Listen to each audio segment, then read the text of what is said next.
Good evening, YouTube. On I believe is the last day of November. So anyway, I haven't made a video in a while. Just got out of the gym. Just gonna do like one of those cringy car videos. But what I've learned, lessons I would tell myself as a 41-year-old. Everyone emphasizes discipline, motivation, all that, saving. That's all good stuff. It's all got validity.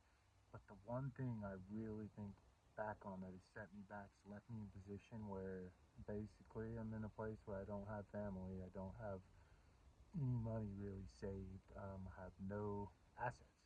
You know, not this isn't a woe is me thing. This is not like the millennial. You're 40, do these things, but one thing is escapism. So all the years I wasted, whether it been just chilling out, watching movies, of course the more extremities of like all the money I've spent on comfort foods, drinking, unnecessary people in your life. I mean, so many of us, just what's holding us back is not even give us a chance.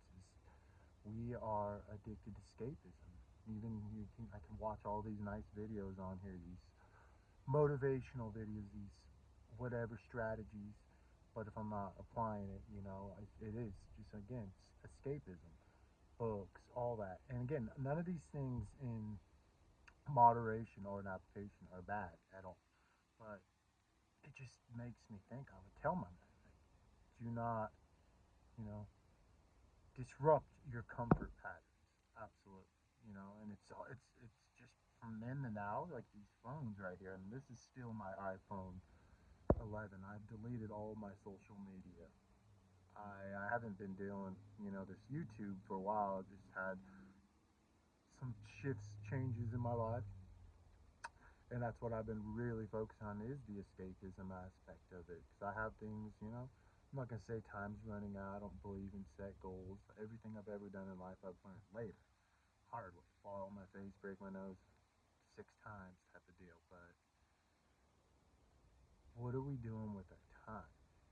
What is it? What are we working towards something we want to do? Like, you know, if you listen to like music, why don't you learn an instrument? I just want to, whatever. If you enjoy food, why don't you save money and learn how to cook it yourself? Put your own little flavor into it. All these things that we enjoy, movies, make a movie. We have the curse of technology is we have the ability to expedite that process, and there's pros and cons to that. But the thing that is holding us back from our relationships, from our friendships, from our achievements is how we're spending our time, when we're not working. Like, I was just in Ollie's right now. I was buying some gloves, need them for work and cold, and there was not one single person in the line. These were couples. I was the only single guy in there that was not on their phone waiting. And I'm like, man, whatever happened to being present? No wonder, people putting these videos out. Everyone's changing. Things are changing. Yeah, people are changing. Everything's changing because everyone is disconnected. Everyone is in their phone. They're in an alternate reality. No one's actually, and that's affecting the perception of how people are, how things are dictated. So we as people, the algorithms, you see it picks up if you're this side or that side political, it's gonna put something in there to evoke rage, evoke stimulation. I've proven it myself. Things I'd look up stuff on YouTube even, and then it would give me something opposing to that. And YouTube's a little bit better than say Instagram or something, but it's all it's all there, and that's why people are so distant. And I want to do a video on that because I've watched a few and seen all these people, these millennial people, put out these videos that I already had that idea that I was going to do it, and I didn't. Why? Because of my comfort. Because I wanted to get off work, be comfortable, being, and even the little things like playing guitar or something that seemed like pretty, innocent. They, if you're not working towards something, this is a hobby. But we have to escapism to be present, and that's the only way we're going to, as a society, function. Like we're getting disconnected more and more. Like it seems like a far, far, far away land when I was a teenager, where no one had a phone, and you would have to walk to a friend's house because either they, some of my friends were poor or we were poor, we didn't have a thing, or if their phone was busy. And sometimes you'd walk a few miles just to get the answer of, oh, they're not here, something. And you're like, oh man, that's a bummer. But the whole thing you did is that whole journey from here to there that you cannot, that travel, the process of doing that is essentially no longer there. People can't drive without having some stimulation on. People can't be in a restaurant without being on their phone. I mean, I went to the movies yesterday and there was three people. These aren't young people. These were like geriatric people on their phones during the movie. Like you paid for a movie and you're on your phone. And they weren't just like email, I understand work, urgency. These people were all on social media platforms. And that's a problem. That's where the disconnection is. It's not just merely political.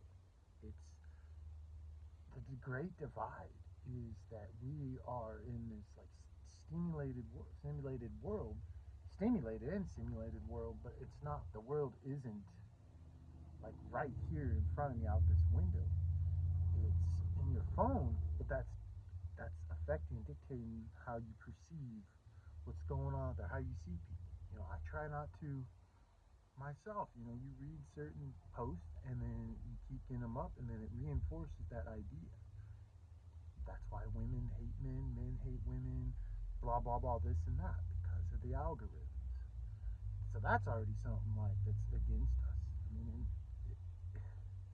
it sounds like so stupid and such an old millennial thing to say, but I feel bad for these generations that don't have that journey, that process, that you were forced to be present. You're walking 3 miles to a friend's house that may not be home. Huh, you better find a way to like enjoy it. Your walk there, and we would, whether we knew it or not. We would stupid small talk, kind of agitating each other, talk, whatever it may be. It wasn't like, it was like a bummer, but it wasn't the end of the world either. Like when the person wasn't there, there's just such a great distance, and it's like a lot of people again keep saying, oh, it's this political, this and that, it's this, and these things are great for information. Like the Bible says, in the end times, information will go to and fro. And so you got all these things. I read it like, oh, new study says that broccoli is actually bad for you. Oh, carnivore is bad for you. Vegan is the way. Oh, vegan's bad. Like it's like we're all different. It's there's so much conflicting information going to and fro. And so I would tell myself, I know I went on a little rant there, and I want to kind of trying to put 10 subjects at once, but we gotta escape escapism as much as we can. We gotta escape it so much to where we know what the luxury is of listening to music, watching a movie, quiet time with a book or whatever. That becomes a luxury and not a routine, not habitual. And it is habitual. If you can't sit in a movie and not check your phone, you got a problem. I worked in a detention center, and the one thing these kids did, this was a few years ago, it would take them a few weeks. They would keep reaching in their pockets for a phone that they did not have because they weren't obviously allowed to have phones in these facilities. And that was the one thing I would ask them. I say, "What do you miss most?" And there was like one guy that said his girlfriend and parents, and all of them said their phones. They all said their phones. Now, mind you, it's a younger generation. They grew up cradle to, you know, adolescence with a phone, with that instant gratification. And we have to, as people, just get better, y'all. I'm done here. My phone's falling, but we have to escape escapism. It's our only chance individually and collectively. Y'all have a good night.